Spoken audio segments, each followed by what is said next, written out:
ನಮಸ್ಕಾರ. ವಿಶೇಷ ಕಾರ್ಯಕ್ರಮಕ್ಕೆ ಸ್ವಾಗತ. ನಾನು ಮಮತಾ ಹೆಗ್ಡೆ.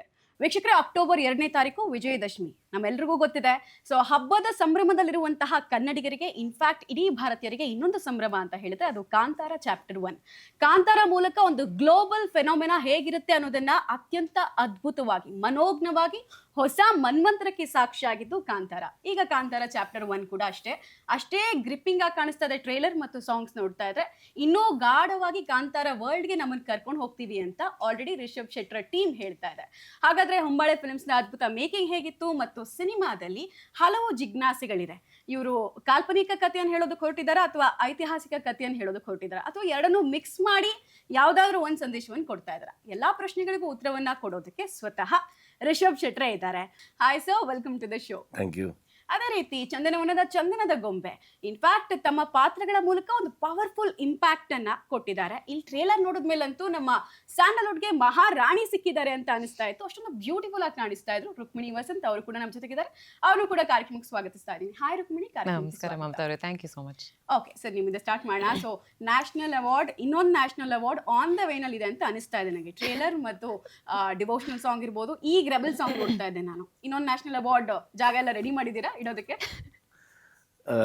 ಗೊತ್ತಿಲ್ಲಪ್ಪ, ಸಿನಿಮಾ ಮಾಡ್ಬೋದು ಅಷ್ಟೇ. ಮಿಕ್ಕಿದೆಲ್ಲ ಜನರಿಗೆ ಬಿಟ್ಟಿರೋದು. ಅದನ್ನ ಯಾವುದನ್ನು ಎಕ್ಸ್ಪೆಕ್ಟ್ ಮಾಡ್ಕೊಂಡು ಯಾವುದನ್ನು ಮಾಡೋಕ್ಕಾಗಲ್ಲ. ಬಟ್ ಎಫರ್ಟ್ ಅಂತ ಹಾಕ್ಬೋದು. ಜನ ಕೊಟ್ಟಿರೋ ಪ್ರೀತಿಗೆ, ಜನ ಕೊಟ್ಟಿರೋ ಒಂದು ಸಪೋರ್ಟ್ಗೆ, ಸೊ ಅವ್ರಿಗೆ ಸಲ್ಬೇಕು ಆ ಯಶಸ್ಸೆಲ್ಲೂ ಕೂಡ. ಸೊ ಅದೇ ಒಂದು ಎನರ್ಜಿ ಥರ, ಅದೇ ಒಂದು ಪುಷ್ ಥರ ಮಾಡಿದೀವಿ ಅಷ್ಟೇ. ಹೋಪ್ ಜನರನ್ನ ಎಂಟರ್ಟೈನ್ ಮಾಡುತ್ತೆ. ಏನ್ ಅನಿಸ್ತದೆ, ಏನ್ ಫೀಲಿಂಗ್ ಇದೆ ಈಗ ಸದ್ಯಕ್ಕೆ? ನೀವು ಯೂಶಲಿ ನಿಮ್ಮ ಟೀಮ್ ನಾನು ನೋಡ್ಕೊಂಡು ಬಂದಂಗೆ ಒಂದು ಸಿನಿಮಾ ರೆಡಿ ಮಾಡ್ತೀರಾ, ಪ್ರೇಕ್ಷಕರ ಮಡ್ಲಿಗೆ ಹಾಕ್ತೀರಾ, ನೆಕ್ಸ್ಟ್ ಪ್ರಾಜೆಕ್ಟ್ ಕ್ವಿಕ್ ಆಗಿ ಹೋಗ್ತೀರಾ. ಈಗ ಏನ್ ನಿಮ್ಮ ತಲೆ ಓಡ್ತಾ ಇದೆ? ಈಗ ಒಂದು ಪುರ್ಸೋತ್ ಸಿಕ್ಕಿದ್ರೆ ಮಲಗಬೇಕು ಅರ್ಜೆಂಟಾಗಿ. ಹಂಗೆ ನಿದ್ದೆ ಬಿಟ್ಟು ಸುಮಾರು ದಿವಸ ಆಯಿತು. ನಾನು ಮಾತ್ರ ಅಲ್ಲ, ನಾನು ಇಡೀ ತಂಡ. ಸೊ ಅಂದರೆ ಫಸ್ಟ್ ಫಿಲ್ಮ್ ಥರ ಒಂದು ಫೀಲಿಂಗ್. ಯಾಕಂದರೆ ನಾನು ಮತ್ತು ನನ್ನ ತಂಡ ಮೋಸ್ಟ್ ಆಫ್ ಹೊಂಬಾಳೆ ಬಿಟ್ಟರೆ ಮೋಸ್ಟ್ಲಿ ಮಿಕ್ಕಿದವರೆಲ್ಲ first pan India film, other languages technically ಟೆಕ್ನಿಷಿಯನ್ಸ್ಗಳಿಗೆ. ಸೊ ಒಂದು 6-7 ಫಿಲ್ಮ್ನ ಒಟ್ಟಿಗೆ ಕೆಲಸ ಮಾಡಿದಷ್ಟು ಎಫರ್ಟ್, ಟೈಮ್, ಎನರ್ಜಿ ಎಲ್ಲನೂ ಬೇಕಾಗುತ್ತೆ. ಸೊ ಹೊಂಬಾಳೆಗೆ ಬೇಸಿಕಲಿ ಒಂದು ಇಂಡಿಯಾಸ್ ಮೋಸ್ಟ್ ಪವರ್ಫುಲ್ ಒಂದು ಪ್ರೊಡಕ್ಷನ್ ಹೌಸ್ ಆಗಿ and most highest success rate ಇರುವಂಥ ಒಂದು ಪ್ರೊಡಕ್ಷನ್ ಹೌಸ್. ಆ್ಯಂಡ್ ಅವ್ರಿಗೊಂದು ಒಳ್ಳೆ ಎಕ್ಸ್ಪೀರಿಯನ್ಸ್ ಇತ್ತು. KGF ಆಗ್ಬೋದು, ಸಲಾರ್ ಆಗ್ಬೋದು, ಇದೆಲ್ಲ ಮಾಡಿಬಿಟ್ಟು. ಸೊ ಐ ಥಿಂಕ್ ಅವರ ಸಪೋರ್ಟು ಜೊತೆಗೆ ನಮಗೆ ಆಸ್ ಎ ಟೆಕ್ನಿಷಿಯನ್ಸ್ ಎಲ್ರಿಗೂ ತುಂಬ ಹೊಸ್ತು. ಈ ಸ್ಕೇಲು ಹೊಸ್ತು ಮತ್ತು ಈ ಅಪ್ರೋಚೇ ಹೊಸ್ತು. ಸೊ ಅದೇ ಮೋಸ್ಟ್ಲಿ ನಮಗೆ ಗೊತ್ತಿರಲಿಲ್ವಲ್ಲ. ಅವಾಗ ಡೈಲಿ ಕಲ್ತ್ಕೊಂಡು ಮಾಡ್ಕೊಂಡು ಹೋಗ್ತಾ ಇದ್ವಿ. ಸೊ ಐ ಥಿಂಕ್ ನೋಡ್ಬೇಕು ನಾಳೆಗೆ, ಇವತ್ತು ಸಾಯಂಕಾಲ ನಾಳೆಗೆ ಏನು ಜನ ಏನು ಹೇಳ್ತಾರೆ ಅಂತ ಅನ್ಕೊಂಡು. ಸೊ ರುಕ್ಮಿಣಿ ವಸಂತ್ ಅವರೇ, ನೀವು ನಿಮ್ಮ ಟ್ರೇಲರ್ನಲ್ಲಿ ಮಾಡಿರುವಂತಹ ಪವರ್ಫುಲ್ ಇಂಪ್ಯಾಕ್ಟ್ಗಿಂತ ನಮಗೆ ಟ್ರೋಲ್ಸ್ ನೋಡೋದಕ್ಕೆ ಸಿಗ್ತಾ ಇದೆ. ನೋಡಿದಿರಾ, ಕ್ರಿಯೇಟಿವ್ ಆಗಿ ನಿಮ್ಮನ್ನು ಟ್ರೋಲ್ ಮಾಡ್ತಾ ಇದ್ದಾರೆ. ಯಾವ ಟ್ರೋಲ್ ಇಷ್ಟ ಆಯ್ತು ನಿಮಗೆ? ನನಗಂತೂ ಆ ಫ್ರೈಡ್ ರೈಸ್ ಮಾಡ್ತಾ ಇರೋ ಟ್ರೋಲ್, ಚೌಮೀನ್ದೆಲ್ಲ ಅದು ಸಖತ್ತಾಗಿತ್ತು. ಅಂದ್ರೆ ಅದ್ರಲ್ಲಿ ಒಂದಷ್ಟು ವೇರಿಯೇಷನ್ಸ್ ಇದೆ. ಅಂದ್ರೆ ಕುಕಿಂಗ್ದು, ಲೈಕ್ ಅಡಿಗೆ ವೈಬ್ಸ್ದು ಒಂದಷ್ಟಿದೆ. ಅದಾದ್ಮೇಲೆ ನಾನು ಕನ್ಸ್ಟ್ರಕ್ಷನ್ದು ನೋಡಿದೆ. ಅಲ್ಲಿ ಎಲ್ಲೋ ಟ್ಯಾರ್ ಆಗ್ತಾ ಇದ್ದೀನಿ. ಸಖತ್ತಾಗಿದೆ. It's nice actually. ಜನರು ತುಂಬಾ ಕ್ರಿಯೇಟಿವಿಟಿ ಯೂಸ್ ಮಾಡ್ತಿದ್ದಾರೆ. ಅಷ್ಟರಲ್ಲೂ ನಮ್ ಕಾಂತಾರ ಅದೆಲ್ಲ ಪುಷ್ ಆಗ್ತಾ ಇದೆ. ಒಳ್ಳೇದೇ. I think it's very creative. ಹೌದು, ಸಖತ್ತಾಗಿದೆ.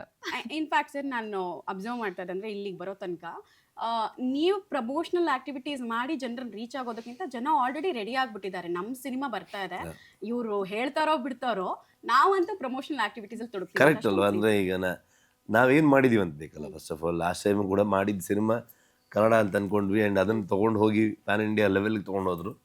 ವರ್ಲ್ಡ್ ವೈಡ್ ತೊಗೊಂಡೋಗಿ ರೀಚ್ ಮಾಡಿಸಿದೆ ಜನ.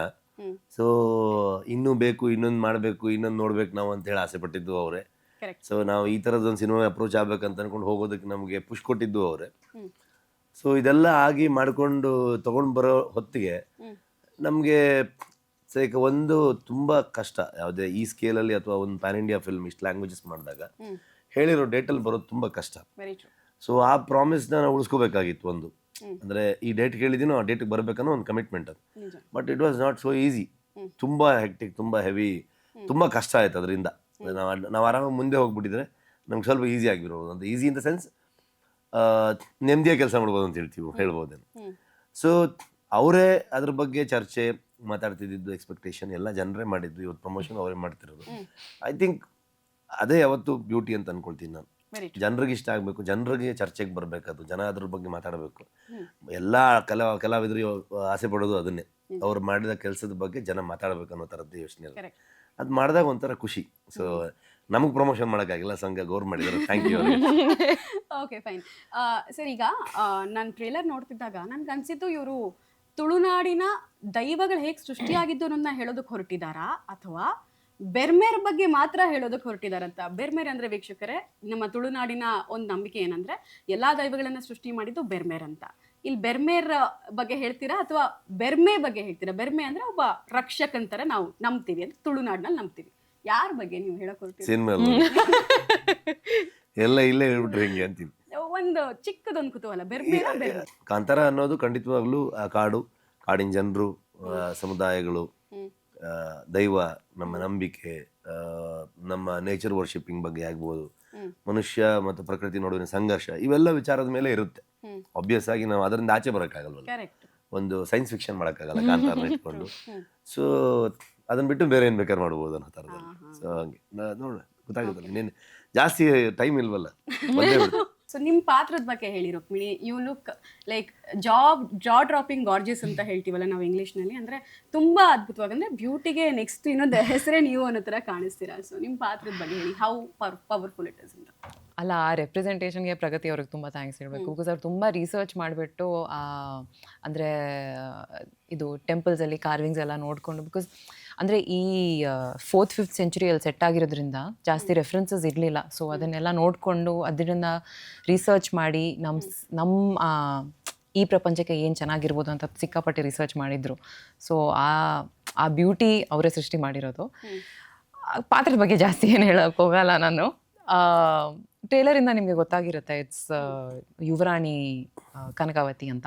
ಆ್ಯಂಡ್ ತುಂಬ ಒಂದು ಕಾಂಪ್ಲೆಕ್ಸ್ ಡೆಪ್ತ್ ಇರುವಂಥ ಕ್ಯಾರೆಕ್ಟರು. ಸೊ ಅದು ಸಿಕ್ಕಾಪಟ್ಟೆ ಮಜಾ ಇತ್ತು. ಕದಂಬರ ಕಾಲದ ಕಥೆನಲ್ಲಿ ಇವರು ಯಾರು ನಮ್ಮ ರಾಜ, ನೀವು ಒಬ್ಬರನ್ನ ಇಂಟ್ರೊಡ್ಯೂಸ್ ಮಾಡ್ತೀರಿ, ಅವ್ರು ಎಲ್ಲಿಂದ ಬರ್ತಾರೆ? ಕುಲಶೇಖರ ಅನ್ನೋದು ಒಂದು ಪ್ರಶ್ನೆ ಇದೆ, ಕುತೂಹಲ ಇದೆ. ಏನು ಕೇಳಿದ್ರು ಸಿನಿಮಾ ನೋಡಿ ಅನ್ಬೇಡಿ, ನಂಗೆ ಹೇಳ್ಬೋದು, ಇದ್ರ ಬಗ್ಗೆ ಹೇಳ್ಬೋದು. ಕದಂಬರ ಬಗ್ಗೆ ಅಲ್ಲ ಸಿನಿಮಾ, ಕದಂಬರ ಕಾಲ. ಯಾಕಂದ್ರೆ ನಮ್ಮ ಕನ್ನಡದ ಹೆಮ್ಮೆಯ ರಾಜರು, ಸಮಗ್ರ ಆಡಳಿತ ಮಾಡಿದ ಫಸ್ಟ್ ರಾಜರೇ ಅಂತ ಅನ್ಬೋದು. ಅಂದ್ರೆ ಇಡೀ ಸಮಗ್ರ ಕರ್ನಾಟಕವನ್ನು ಒಟ್ಟಿಗೆ ಸೇರಿಕೊಂಡು ಕಟ್ಟಿರುವಂಥ ಒಂದು ರಾಜ್ಯ ಕನ್ನಡ ರಾಜ್ಯ ಅಂತಾನೆ ಕರಿತಿದ್ವಿ. ಸೊ ಆ ಸಂದರ್ಭದಲ್ಲಿ ನಡೀತಿದ್ದಂತ ಅವರಿಗೆ ಸಾಮಂತರಾಗಿರುವಂತಹ ಒಂದು ಬಾಂಗ್ರ ಅಂತ ಬರುತ್ತೆ. ಸೊ ಅದನ್ನು ಹೇಳ್ಬೋದು, ನಿಮ್ಗೆ ತೊಂದರೆ ಇಲ್ಲ. ಅಲ್ಲಿ ಆಳ್ತಿರುವಂತ ಒಬ್ಬ ರಾಜ, ಯುವರಾಜ, ಈಗಷ್ಟೇ ಪಟ್ಟಾಭಿಷೇಕ ಆಗಿದೆ ಅವನಿಗೆ. ಮುಂದೆ ಏನ್ ಕಿತಾಪತಿ ಮಾಡ್ತಾನೆ. ಈ ಕಾಂತಾರದಲ್ಲಿ ಶಿವ ವಿಪರೀತ ಕಿಲಾಡಿ, ಆಮೇಲೆ ವಿಲನ್ ಆಗೆ ಕಾಣಿಸ್ತಾ ಇದ್ರು ನಮ್ಗೆ. ವಿಲನ್ನೇ ಅವನಿದ್ದು, ವಿಲನ್ನೇ ಕಾಣಿಸೋದೇನಿಲ್ಲ. ತುಂಬಾ ಎಲ್ಲ ಹೇಳ್ತಾ ಇದ್ರು, ಇಲ್ಲ ಶಿವ ಹಂಗೆ ಹಿಂಗೆ ಅಂತ ಅನ್ಕೊಂಡೆಲ್ಲ ಹೇಳ್ತಾರೆ. ಅವ್ನು ಅದಕ್ಕೆ ವಿಲನ್, ಅವನು ಅದಕ್ಕೆ ಹಂಗೆ ಅವನು ಅಂತ. ಓಕೆ, ಇದು ಸರ್, ಈಗ ಐತಿಹಾಸಿಕ ಸಿನಿಮಾನ, ಇದು ಕಾಲ್ಪನಿಕ ಕಥೆಗಳಿದೆಯಾ ಅಥವಾ ಜಾನಪದ ಸಿನಿಮಾ, ಯಾವುದು? ಮೂರು ಇದೆ ಅಂತ ಅನ್ಸುತ್ತೆ. ಬಹುಮುಖ್ಯವಾಗಿ ಜನಪದ ಫೋಕ್ಲೋರ್ನ ಬೇಸ್ ಆಗಿ ಇಟ್ಕೊಂಡೇ ಹೋಗಿರೋಂಥದ್ದು. ಸ್ಪೆಷಲಿ ನಮ್ಮಲ್ಲಿ ನಮ್ಮ ಇಡೀ ಅವಿಭಾಜ್ಯ ದಕ್ಷಿಣ ಕನ್ನಡ ಅಂತ ತಗೊಂಡ್ರೆ ನಮ್ಮಲ್ಲಿರೋ ಪಾಡ್ದನ, ಒಂದು ಪಾಡ್ದನದಲ್ಲಿ ಬರೋ ಕಥೆಯನ್ನು ನೀವು ಸಿನಿಮಾ ಮಾಡಿದಾಗ ಹೇಗಾಗ್ಬೋದು ಅನ್ನೋ ಒಂದು ವಿಚಾರ. ಅದನ್ನು ನೀವು ಏನಾಗುತ್ತೆ, ಸಂಪೂರ್ಣ ಕಾಲ್ಪನಿಕ ಅಂತ ಹೇಳೋಕ್ಕಾಗಲ್ಲ. ಸಿನಿಮಾದ ಒಟ್ಟಾರೆ ಪಾತ್ರಗಳ ಆರ್ಕ್ ಆಗ್ಬೋದು, ಸಿನಿಮಾದ ಇಡೀ ಕಥೆ ಆಗ್ಬೋದು, ಒಟ್ಟಾರೆ ಅಲ್ಲಿ ಒಂದು ಹಂತದ ಕಾಲ್ಪನಿಕತೆ ಇದ್ದೇ ಇರುತ್ತೆ. ಸಿನಿಮಾದಲ್ಲಿ ಏನಾದ್ರು ಬಾರ್ಕೂರಿನ ರಾಜವಂಶಸ್ಥರನ್ನು ತೋರಿಸೋ ಪ್ರಯತ್ನ ಇಲ್ಲ, ಇಟ್ಸ್ ಕಂಪ್ಲೀಟ್ಲಿ ಫಿಕ್ಷನಲ್ ಮಾಡಿದ್ದು. ರಾಜರದ್ದಂತೂ ಡೆಫಿನೆಟ್ಲಿ ಫಿಕ್ಷನಲ್. ಯಾಕಂದ್ರೆ ನಮ್ಮಲ್ಲಿ ತುಂಬಾ ನಮ್ಮ ಹೆಮ್ಮೆಯ ಬಾರ್ಕೂರು ರಾಜರು ಆಲುಪುರು ಮೋಸ್ಟ್ಲಿ ಇಂಡಿಯಾದಲ್ಲಿ ಲಾಂಗೆಸ್ಟ್ ಆಳ್ವಿಕೆ ಮಾಡಿರೋಂಥ ರಾಜರು ಅಂತ ಅನಿಸ್ಬೋದು. ಸೊ ಅವರೆಲ್ಲರದ್ದು ವಿಚಾರಗಳನ್ನ ಇಟ್ಕೊಂಡು, ಯಾಕಂದ್ರೆ ನಮ್ಗೆ ಅದು ವಿಷಯಕ್ಕೆ ಹೋದರೆ ಅವು ಕಂಪ್ಲೀಟ್ಲಿ 100% ಹಿಸ್ಟ್ರಿ ಬೇಸ್ ಆಗಿ ಮಾಡಬೇಕಾಗುತ್ತೆ. ಮಾಡೋಂಥದ್ದು ಅದ್ಭುತಗಳ ಕಥೆಗಳಿದೆ ಅವ್ರದ್ದು. ಸೊ ಬಟ್ ಅವರ ವ್ಯಾಪಾರದ ವೈಖರಿಗಳಾಗ್ಬೋದು, ಅವರ ಇರ್ತದಂಥ ರೀತಿ ಆಗ್ಬೋದು, ಇವೆಲ್ಲವನ್ನ ಒಂದಷ್ಟು ಪ್ರೊಫೆಸರ್ಸು, ಸ್ಪೆಷಲಿ ವಿವೇಕ್ ರೈಗಳು, ನಮ್ಮ ವೈಸ್ ಚಾನ್ಸಲರ್ ಆಗಿದ್ದು ಚಿನ್ನಪ್ಪಗೌಡರು, ಈ ಥರ ಸುಮಾರಷ್ಟು ಜನ ವಿದ್ವಾಂಸರುಗಳನ್ನ ಹತ್ರ ಎಲ್ಲ ಮಾತಾಡಿ ಚರ್ಚೆಗಳು ಮಾಡಿ ರಿಸರ್ಚ್ಗಳಿಗೆ ಹೆಲ್ಪ್ ತೊಗೊಂಡು ಆ ವಿಚಾರಗಳನ್ನೆಲ್ಲ ನಮ್ಮ ಕಥೆ ಒಳಗಡೆ ಹೇಗೆ ತರ್ಬೋದು ಅನ್ನುವಂಥದ್ದಕ್ಕೆಲ್ಲ ಯೂಸ್ ಮಾಡಿ. ಸೊ ರುಕ್ಮಿಣಿ, ನೀವು ಹೇಳಿ, ಅಂದ್ರೆ ಸರ್ಗಂತೂ ಈಸಿ ಆ ಭಾಷೆ ಅಡಾಪ್ಷನ್ ಇರ್ಬೋದು, ಬಿಕಾಸ್ ಅವ್ರು ಅಲ್ಲೇ ಅದೇ ಕಥೆಗಳ ಜೊತೆಗೆ ಜೀವಿಸ್ತಾ ಬಂದವರು. ನೀವು ಹೇಗೆ ನಿಮ್ಮ ಪಾತ್ರಕ್ಕೆ ರೆಡಿ ಆಗ್ತಾ ಇದ್ರಿ ಅದನ್ನ ಹೇಳಿ. ಸೊ ಪಾತ್ರಕ್ಕೆ ಅಂದರೆ ಆ ಫಿಸಿಕಲ್ ಸ್ಕಿಲ್ಸ್ ಬಗ್ಗೆ ಎಲ್ಲ ಹೇಳ್ತಾ ಇದ್ನಲ್ಲ, ಅದು ಟ್ರೈನಿಂಗ್ ಇತ್ತು.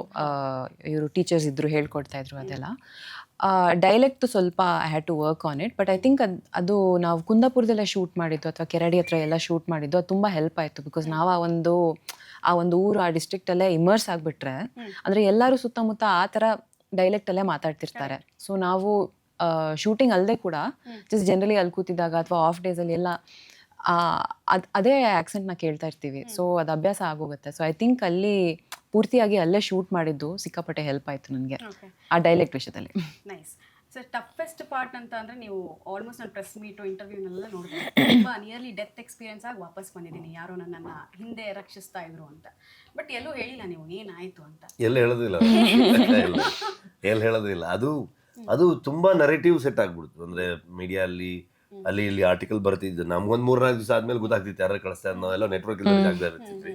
ಬಟ್ ನನ್ನ ಪರ್ಸನಲ್ ಎಕ್ಸ್ಪೀರಿಯನ್ಸ್ ಅಲ್ಲಿ ಆಗ್ಬೇಕಾಗಿರುವಂತದ್ದು ಕೂಡ ತಪ್ಪಿ ನಾವು ಆಚೆ ಬಂದಿದೀವಿ ಅಂತ ಹೇಳೋ ಪ್ರಾಸೆಸ್ಗೆ ಹೇಳೋದೇ ಬಿಟ್ರೆ, ಇಲ್ಲ ನಾನು ಅದು ಹೇಳ್ತಿರ್ಲಿಲ್ಲ. ನೀವು ಅನ್ಕೊಳ್ತಿರೋ ತಪ್ಪು ಉಲ್ಟಾ ಇದೆ. ಆಕ್ಚುಲಿ ಪಾಯಿಂಟ್ ಆಫ್ ವ್ಯೂ ಉಲ್ಟಾ ಇದೆ ಅಂತ ಅನ್ಕೊಂಡು. ಉಲ್ಟಾ ಅದೇ ಅಷ್ಟೇ ಹೇಳ್ಬೋದು, ಅದಕ್ಕೆ ಜಾಸ್ತಿ ಹೇಳೋಕ್ಕಾಗಲ್ಲ. ಸರ್ ನಮ್ಮ ಫೀಲಿಂಗ್ ಅಲ್ಲ ಅದು. ಅಂದ್ರೆ ನಮ್ಮ ನಂಬಿಕೆಗಳು, ನಾವೇನು ನಮ್ಮನ್ನ ಏನೋ ಒಂದು ಪ್ರೊಟೆಕ್ಟ್ ಮಾಡ್ತೀವಿ ಅನ್ನೋ ಥರ ಫೀಲಿಂಗು. ಡೆಫಿನೆಟ್ಲಿ ಅದೇನು ಇಲ್ಲ ಅಂದಿದ್ರೆ ಮೋಸ್ಟ್ಲಿ ನಾವು ಕಂಪ್ಲೀಟ್ ಮಾಡ್ಕೊಂಡು ಬರೋಕ್ಕಾಗ್ತಿಲ್ಲ. ಅಷ್ಟೆಲ್ಲ ಇತ್ತು ನಮಗೆ. ಅಂದರೆ ಸ್ಟ್ರೆಸ್ ಇದ್ದೇ ಇತ್ತು, ಆ ಪ್ರೆಷರ್ ಇದ್ದೇ ಇತ್ತು. ನೀವು 3 ವರ್ಷ, ಅದರಲ್ಲಿ 1.5 ವರ್ಷ ನೀವು ಕಂಟಿನ್ಯೂಸ್ ಆ ಥರ ಲೊಕೇಶನಲ್ಲಿ ಬೇರೆ ಬೇರೆ ಟೈಮ್ ಲೈನಲ್ಲಿ ಆ ಥರದ ವೆದರ್ ಕಂಡೀಷನಲ್ಲಿ ಶೂಟ್ ಮಾಡೋದು ಇಟ್ಸ್ ನಾಟ್ ಈಸಿ. ಸೊ ಹಾಗಾಗಿ ಅದು ಆ ಥರದ್ದು ಇದ್ದೇ ಇರುತ್ತೆ. ನೀವು ಇಲ್ಲೇ ಒಂದು ಫಂಕ್ಷನ್ ಮಾಡಿದ್ರೆ ಅದು ಎಷ್ಟು ಕಷ್ಟ ಆಗುತ್ತೆ, ಏನು ಕತೆ ಅಂತ ಗೊತ್ತಿರುತ್ತೆ ಜನರಿಗೆ. ಸೊ ಕಾಂತಾರ ವರ್ಲ್ಡಲ್ಲಿ ಪೋಸ್ಟರ್ಸ್ ನೋಡ್ತಾ ಇದ್ದೆ ನಾನು. ಒಂದ್ರಲ್ಲಿ ಬಾವಿ ಕಾಣಿಸುತ್ತೆ, ಅದ್ರ ಸುತ್ತ ಬೆಂಕಿ ಕಾಣಿಸುತ್ತೆ. ಬಾವಿ ಒಳಗೆ ಇನ್ನೂ ಎಷ್ಟು ಕತೆಗಳಿದೆ? ಕಾಂತಾರ 3, 4, 5 ಎಲ್ಲ ಬರುತ್ತಾ? ಸುಮಾರು ಇಂಟರ್ವ್ಯೂ ಫಾಲೋ ಮಾಡ್ತಾ ಇದ್ರೆ ನೀವು. ಅದೇ ರೆಫರೆನ್ಸ್ ಮಾಡಿದ್ರು ಸರ್ ಅವಾಗ. ನನಗೂ ಗೊತ್ತಿಲ್ಲ ಎಷ್ಟಿದೆ ಅಂತ, ಅದನ್ನೇ ಹೇಳಿದ್ದು ನಾನು. ಎಷ್ಟು ಬೇಕಾದ್ರೆ ಇರ್ಬೋದು. ಸೊ ಅದಕ್ಕೆ ಕೊನೆ ಇಲ್ಲ ಅದು ಮೋಸ್ಟ್ಲಿ. ಸೊ ಹಂಗೆ ಒಂದೊಂದು ಮಾಡ್ತಾ ಹೋಗ್ತಿದ್ದಂಗೂ ಅದು ಮೇಲ್ ಸರ್ಕಲ್ ಅಲ್ಲಿ ಇದೆ. ಈಗ ಬಾವಿಗಿಳಿದಿದ್ದೀನಿ, ನೋಡ್ಬೇಕು ಏನೇನಂತ ಆಗುತ್ತೆ. ಇನ್ನೇ ಕಾಂತಾರ ಫಸ್ಟ್ ಅಲ್ಲಿ ಅಂದ್ರೆ ಕಾಂತಾರ ಸೀಕ್ವೆಲ್ ಅಲ್ಲಿ ಶಿವಲೀಲಾ ತುಂಬಾ ಫೇಮಸ್ ಆಗ್ಬಿಟ್ಟಿದ್ರು. ಈಗ ಕನಕವತಿ ಮತ್ತು ನಮ್ಮ ಹೀರೋ ಅದೇ ರೀತಿ ಫೇಮಸ್ ಆಗ್ತಾರ? ಅದೇ ಕೆಮಿಸ್ಟ್ರಿ ಕಂಟಿನ್ಯೂ ಆಗುತ್ತಾ ಅಥವಾ ಅದಕ್ಕಿಂತ ಜಾಸ್ತಿ ಎಕ್ಸ್ಪೆಕ್ಟ್ ಮಾಡ್ಬೋದಾ? ನೀವು ಹೇಳಬೇಕು ಸರ್, ಹೇಳಂಗಿಲ್ಲ. ಐ ಥಿಂಕ್ ಟ್ರೇಲರಲ್ಲಿ ಅದರದ್ದು ಒಂದು ಝಲಕ್ ಕೊಟ್ಟಿದ್ದಾರೆ. ಅಂದರೆ ಆ ಯಾವ ಥರ ಕೆಮಿಸ್ಟ್ರಿ ಎಕ್ಸ್ಪೆಕ್ಟ್ ಮಾಡ್ಬೋದು ಅಂತ, ಆ ಕ್ಯಾರೆಕ್ಟರ್ಸ್ದು ಹೇಗೆ ಇರುತ್ತಂತ ಎಕ್ಸ್ಪೆಕ್ಟ್, ಅಂದರೆ ಅದರದ್ದು ಒಂದು ಝಲಕ್ ಇದೆ ಟ್ರೇಲರಲ್ಲಿ. ಸೊ ಅದನ್ನು ನೋಡಿಕೊಂಡು ಥಿಯೇಟರ್ಗೆ ಬನ್ನಿ ಅಂತ ಹೇಳೋಕ್ಕೆ ಇಷ್ಟಪಡ್ತೀನಿ. ಹೊಂಬಾಳೆ ಫಿಲ್ಮ್ಸ್ ಬಗ್ಗೆ ಮಾತಾಡಲೇಬೇಕು ನಾವು. ವಿಪರೀತ ರಿಚ್ ಮೇಕಿಂಗಲ್ಲಿ ಇಡೀ ಸಿನಿಮಾ ನೋಡ್ತಾ ಇದೀವಿ ನಾವು. ಅಂದರೆ ಒಂದು rich experience, visual treat. So ಅವ್ರು ಕೊಟ್ಟಂತಹ ಸಪೋರ್ಟು ಮತ್ತು ಆ ಜರ್ನಿಯನ್ನು ನೆನಪಿಸ್ಕೊಳ್ಳೋದಾದ್ರೆ ತುಂಬ ದೊಡ್ಡ ಸಪೋರ್ಟ್. ಯಾಕಂದರೆ ನಾನು ಫಸ್ಟ್ ಲಾಕ್ಡೌನಲ್ಲಿ ಊರಲ್ಲಿದ್ದಾಗ ಅವ್ರಿಗೊಂದು ಫೋನಲ್ಲಿ ವಿಜಯಣ್ಣಂಗೆ ಹೇಳೋಕ್ಕಿಂತ ಮುಂಚೆ ನಮ್ಮ ಕಾರ್ತಿಕ್ ಗೌಡ್ರು EP ಆಗಿದ್ರು. ಅವಾಗ ಕಾರ್ತಿಕ್ ಗೌಡ್ರಿಗೆ ಫೋನ್ ಮಾಡಿದ್ದು ನಾನು. ಫೋನ್ ಮಾಡಿ ಅಣ್ಣನ ಹತ್ರ ಹಿಂಗೊಂದು ಕತೆ ಇದೆ, ಅಣ್ಣ ಕೇಳ್ತಿದ್ರಲ್ಲ, ಅಣ್ಣಂಗೆ ಹೇಳ್ಬೇಕು ಅನ್ನೋ ಥರ ಅಂದಿದ್ದೆ.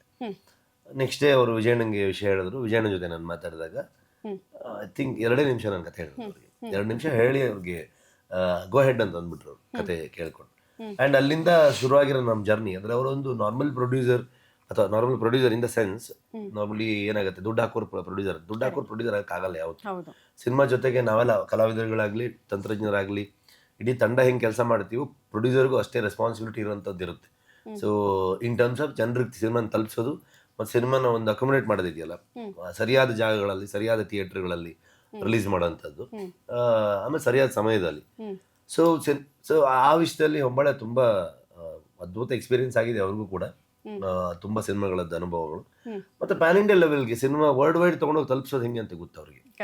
ಅಂದರೆ ಅವ್ರಿಗೆ ನಾನು ಅದೇ ಹೇಳ್ತೀನಿ, ಇಂಡಿಯಾಸ್ ಮೋಸ್ಟ್ ಪವರ್ ಹೌಸ್ ಅಂತಲೇ ಹೇಳ್ಬೋದು ಅವ್ರನ್ನ.